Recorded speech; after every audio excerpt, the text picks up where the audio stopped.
C'est le rêve de bien des baby boomers, mais il semble qu'il ne soit pas toujours très réaliste. La retraite, vous l'avez souvent entendu annoncer, et la liberté à 55 ans, ça ne sera vraiment pas pour tout le monde. Dans sa série sur le vieillissement de la population, Philippe Schnob nous parle de l'argent qui risque de manquer et des jeunes aussi qui ne seront pas assez nombreux pour combler tous les postes.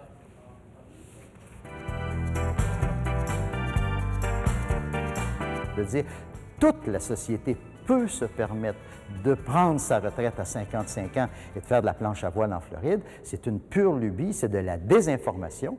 Contrairement à ce qu'on pense, les baby boomers n'ont pas mis encore assez d'argent de côté pour faire la vie de pacha. Auparavant, les gens sortiraient à 65 ans, vivaient à peu près jusqu'à 70 ans. Aujourd'hui, ils prennent leur retraite à 55-60 ans, vivent jusqu'à 80. Ça demande beaucoup plus d'argent. L'illusion de la retraite à 55 ans, ce n'est pas qu'une question d'argent. Quand chaque année, 140 000 baby boomers vont quitter le marché du travail, on risque une pénurie de main-d'œuvre. On en a eu un avant-goût dans le milieu de la santé au moment des départs à la retraite à la fin des années 90.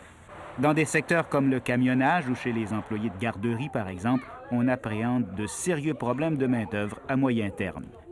Il faudra donc rester au travail plus longtemps, mais dans des emplois moins exigeants physiquement. Et pour ça, il faudra plus de formation, comme ici à Montréal, où on encadre des femmes de 55 à 64 ans qui veulent réintégrer le marché du travail. Il va falloir que tout devienne beaucoup plus souple. Et, entre autres, les conventions collectives. La CSN réfléchit à la question.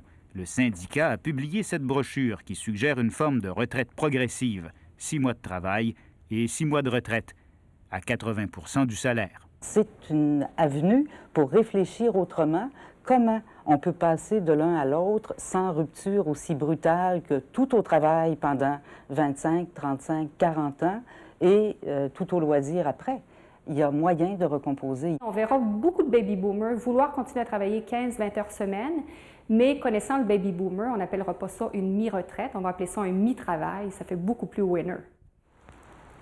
Demain, les baby boomers et la mort.